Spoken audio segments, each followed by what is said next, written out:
Hello, BookTube. We're continuing with my library tour with my my sexy, fantastic, futuristic new tripod that I can put in any position whatsoever. It's already more than paid for its $4. So, and it makes me wonder what other technological improvements might also feel wonderful. It's kind of weird, you know. You do BookTube. I talk to you how many times a day for going on 4 years now, and yet the whole time I'm thinking, well, no, if you invest any kind of money in technology, then you can start to feel like this thing has a price tag to it. And if it has a price tag to it, you might feel like it's disappointing or onerous. And that's kind of silly, isn't it? After all this time, that's kind of silly.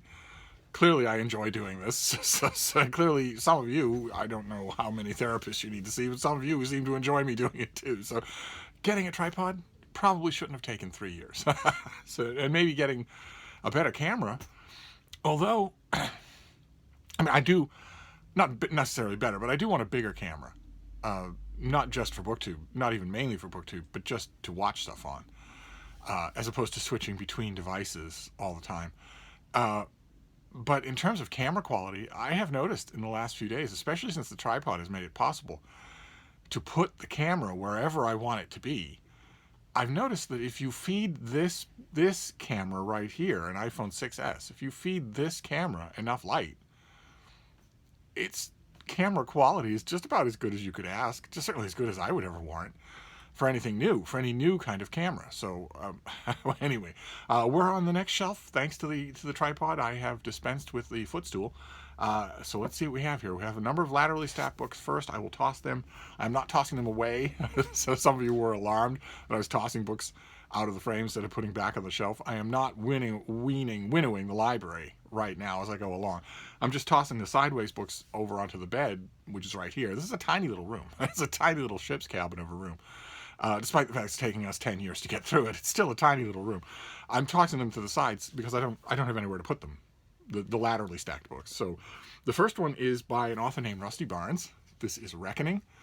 And despite the fact that there should be a permanent moratorium on using the word reckoning as a title for any book, fiction or nonfiction, this is terrific. It's terrific Appalachian noir fiction. Boy finds a half-dead woman in a pond, and a whole plot exfoliates from there and extrapolates from who that woman is and her mysterious past, written with crystalline genius, just crystalline. And there's a bit of a comeuppance from me. As you know, if you've watched this channel forever, I don't know how many of you have. There are probably quite a few of you who are new, and I love that. I love hearing from that. If you're new to this channel and you're enjoying it enough to subscribe and watch, you, just statistically speaking, you are almost certainly going to immediately lapse into my enormous population of lurkers who watch but never make themselves known. If you're going to do that, could you at least say hi first? Just pop up and say hello and then say, now I'm going to lurk for the next 10 years. I don't know why you would do that anyway. I leave comments all over YouTube. But I'm an opinionated old cuss, I guess. But my point is, the comeuppance from this book was that, as you know, if you watch my channel, I tend to refer to this sort of stuff as hick lit, especially if it's set in the Appalachians, because so many of the authors that I see do this think, well, I grew up with mismatched shoes in a house that had peeling paint on the walls in Appalachia.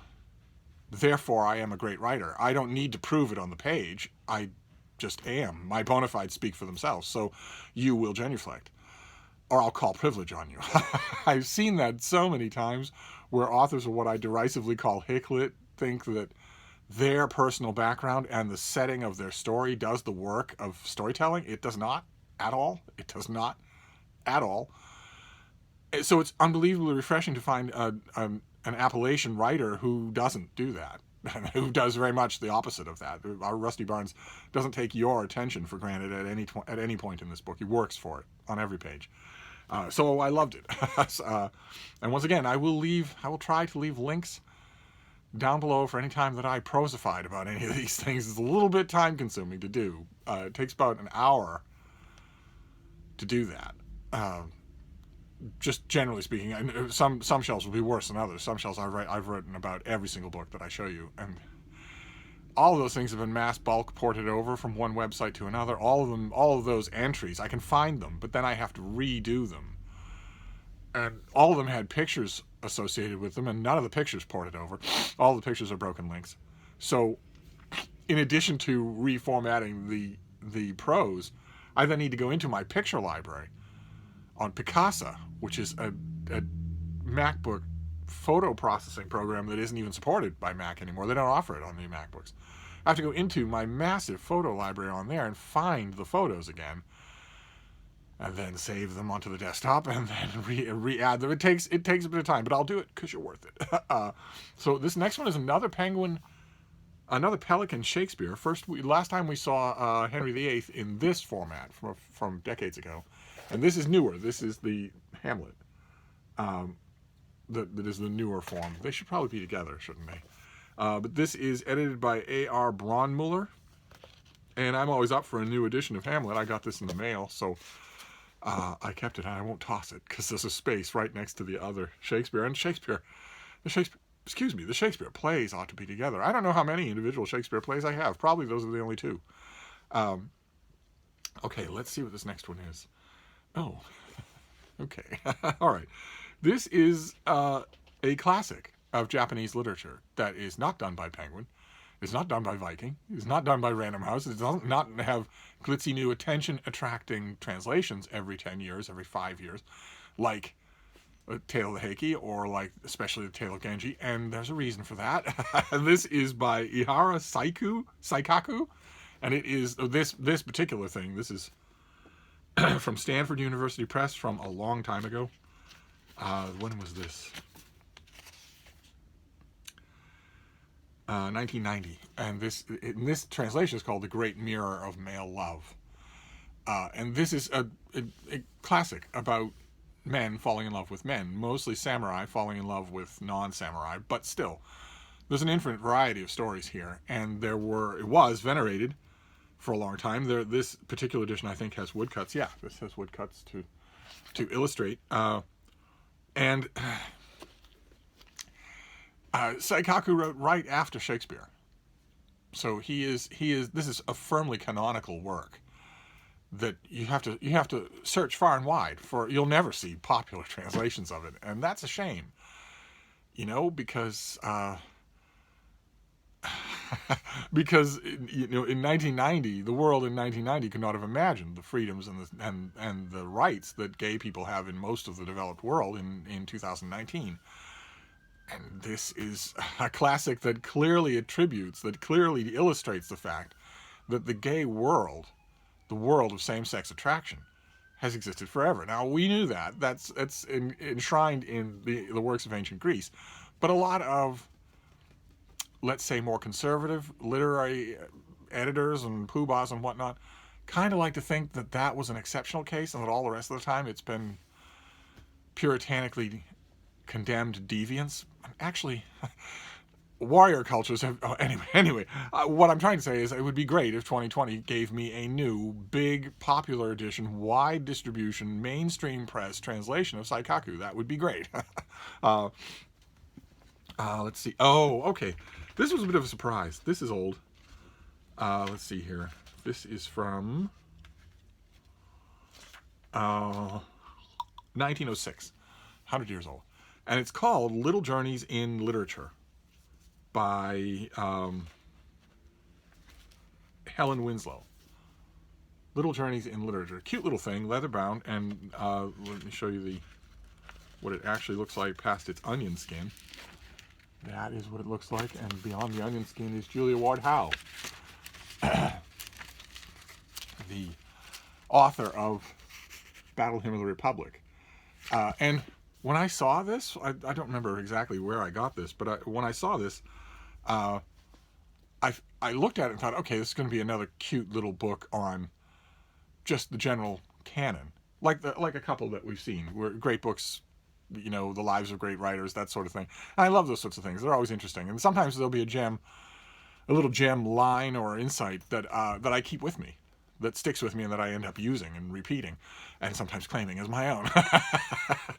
And this very much was not that. This was a total pleasant surprise, because this is all about Boston.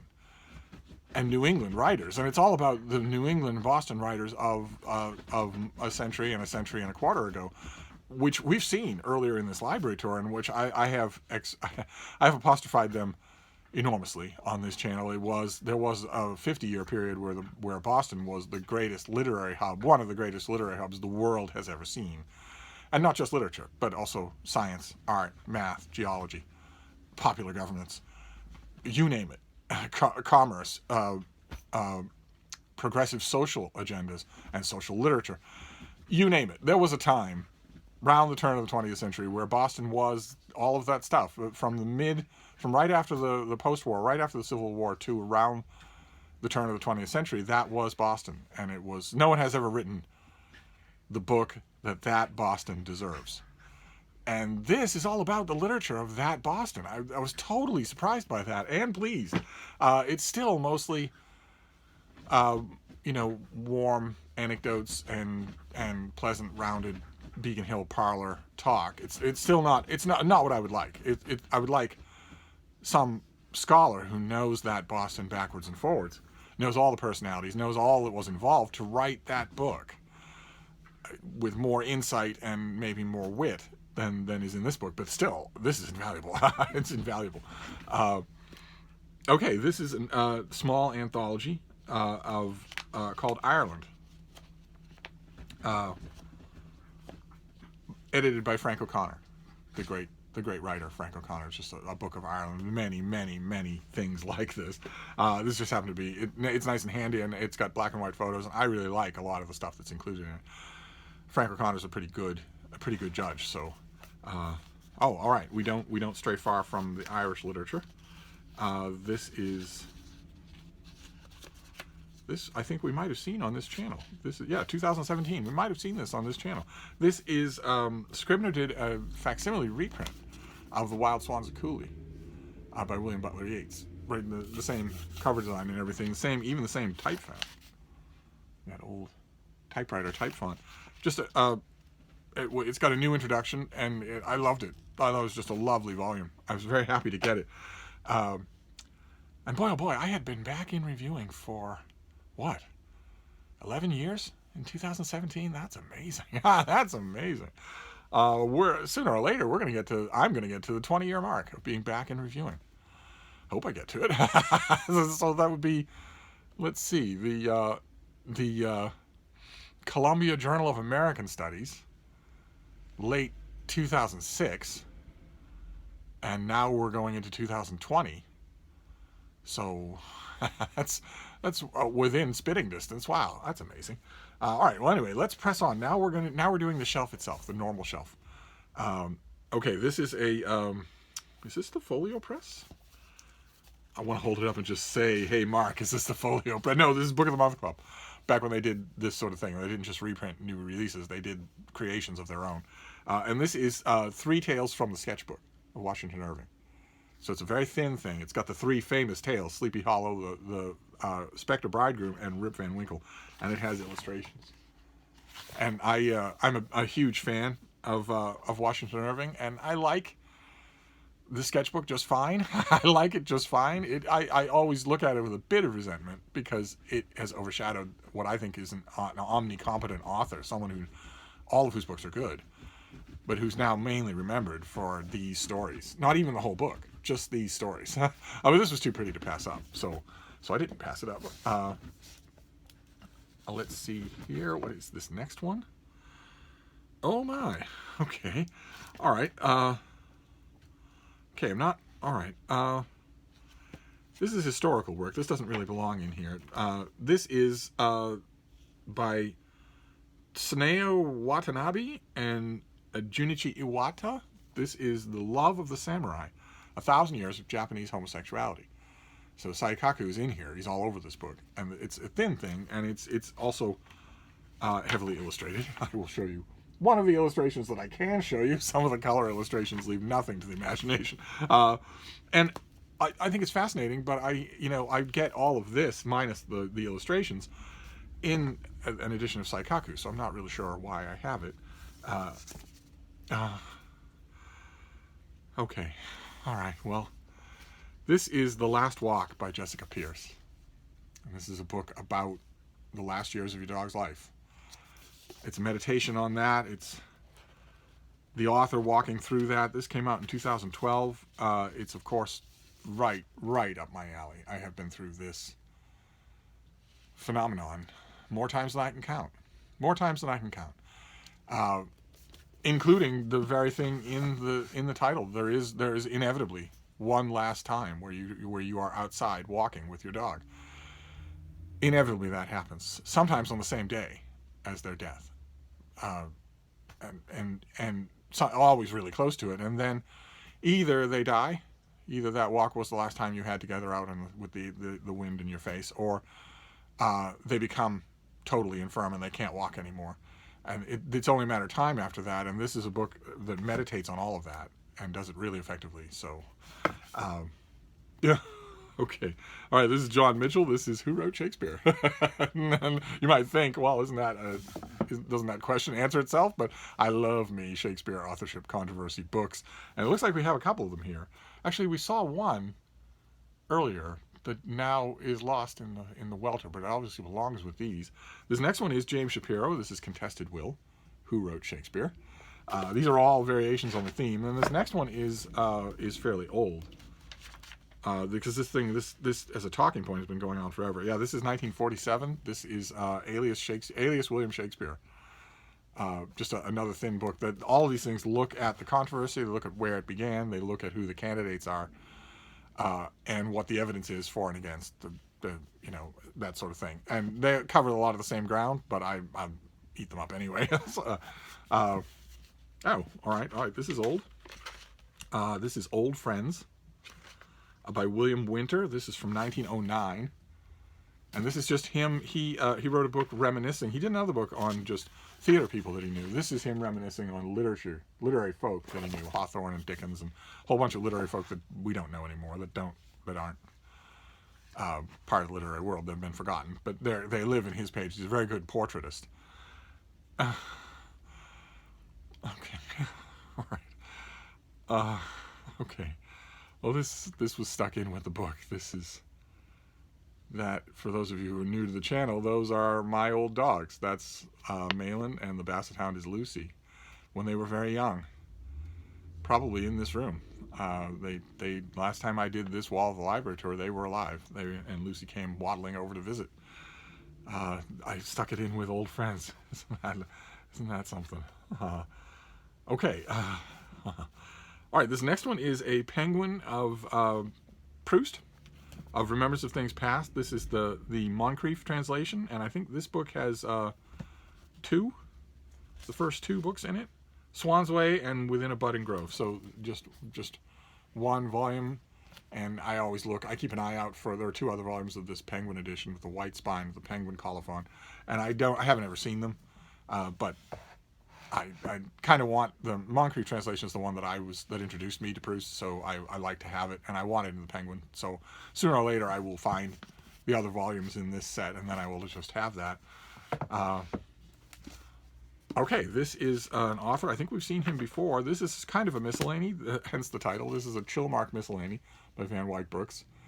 It has some literary stuff in it, some literary reflections on Dickens and the usual.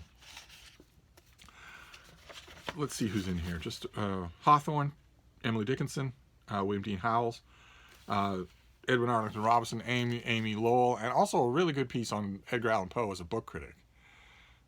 This is the author was a fixture on Martha's Vineyard, hence the title. All right. This is a great book. I reread it. It's one of the great location portraits ever written in English. Unfortunately, in America, in gun crazy psychopathic America, the author's name is now associated indelibly with a tragedy. And that's bound to happen to everybody eventually. But this is The Everglades, River of Grass, by Marjorie Stoneman Douglas. Marjorie Stoneman Douglas a school was named after her, and there was a shooting rampage at that school. But this is her book, and this is a lovely hardcover edition that I wanted. I've had her book in a number of different editions, and sort of waited until I found this hardcover.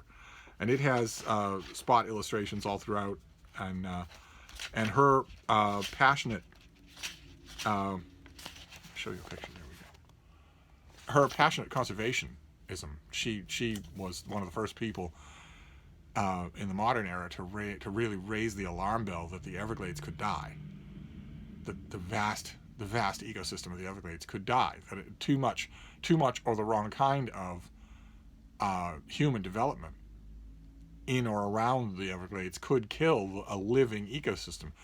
It breathes and it excretes and it nourishes itself.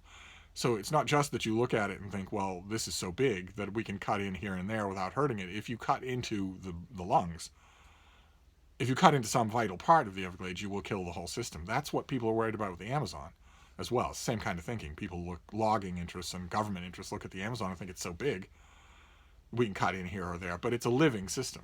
And if you cut into the wrong place, you'll kill it. And this is also a beautiful evocation of the Everglades. Thanks to Marjorie Stoneman Douglas and a lot of people that she knew, a lot of people were awakened to how precious this thing is, and in time to save it. So the Everglades is struggling, and it's half of what it once was, but still it's at least vital. It's still there. So that's good. And I go back to the book. This is a curiosity. I don't know what this is doing here. This is a curiosity from when was this? 1959. This is around the world in 2,000 pictures, and despite the cover, all the pictures are in black and white. And you go all around America, all around the world. I don't exactly know why I have this, except that maybe when I saw it, when I found it at a used bookstore, I thought, this is a lot closer to the world that I saw than the world that exists today. A lot of time has passed on. So, although I imagine a lot of these landmarks are the same, or relatively the same. I mean, the glaciers and whatnot will be radically different. But anyway, when I come to this wall, when I come to I wander around this little book room all the time looking at these books, and when I pull this down, it's always good for a visit. Okay, here's another guy we've seen before. This is Richard Halliburton. This is what I think a lot of people would probably call this his classic book. This is The Royal Road to Romance. Just travel writing. This guy's a great travel writer. We saw one other of his books. I don't have any idea where it is now. And this is the other one. They should be together. I should have all my Halliburton together. I lamented when we saw that other book that we'll never see him reprinted. And that's a shame, because he's really, really good. He's every bit as good now as he was, 3/4 of a century ago when he was writing. He ought to be. Readers today would love him. But no library is going to have him on their shelves. He's too old. And, so you're only going to encounter a Richard Halliburton at yard sales, flea markets, used bookstores if they're really good. You're only going to encounter him there. He's not a living book author anymore. So if you do encounter him, you really ought to give him a try, because if you like travel writing, he's one of the best. All right. Okay, great. Oh, I forgot I even had this. This is a classic popular work on Shakespeare. This is Shakespeare Tragedy by A.C. Bradley, with a Samuel Beckett cover. That's kind of strange. I would draw my attention. I think the reason I have this, I think, is because I really want the Penguin Classic. There's a Penguin Classic of this that I've just never seen. But it's such a standard work of popular criticism on Shakespeare that it's been mocked serially for decades. How many children hath Lady Macbeth? That sort of thing. It's been mocked as over literal, as doddering, as plotting. It's not any of those things. It's thrilling. It's a thrilling examination of four major works of Shakespeare and Shakespeare just in general. It's not really a good introduction to Shakespeare, but it's a really good book after an introduction. The thing you read after you've read an introduction to Shakespeare, especially on these plays. And then the last book is a classic translation. This is translated by L.R. Lind, and it is the Tristian of Ovid. And there is his statue. This is a long book, not a tall one. I like that. But it's not bilingual. It's just Lind's translation of just sprawling across every page. Lind's translation of the Tristian of Ovid. See, so you get that. It looks like that. You can get it spread across the page like that. These are poems that Ovid wrote in exile. And they are designed, obviously, as you can tell from the title, they are designed to convey his misery. He was exiled by the Emperor Augustus for, as Ovid said, something that I saw and something that I said. And despite the intervening 2,000 years, we have no idea what that was. No one ever said it. Ovid never said it. And he begged his whole life. He was exiled to Tomis on the Black Sea, as far away from the palaces and the wine shops of Rome as he could get, and to people who he didn't even know the language. And he begged to come back over and over again. For years, he begged to come back. And whatever it was that caused him to be exiled can't have been specific to the Emperor Augustus, because Augustus died. And one of the first things that his successor, Tiberius, was asked to do by a whole bunch of people in Rome was bring Ovid back, recall Ovid. People told Tiberius, I think rightly, if you recall the greatest poet of our age and give him clemency, it will reflect well on the beginning of your reign. And he didn't do it. So I'm guessing, I'm not, of course, historians have been guessing for thousands of years.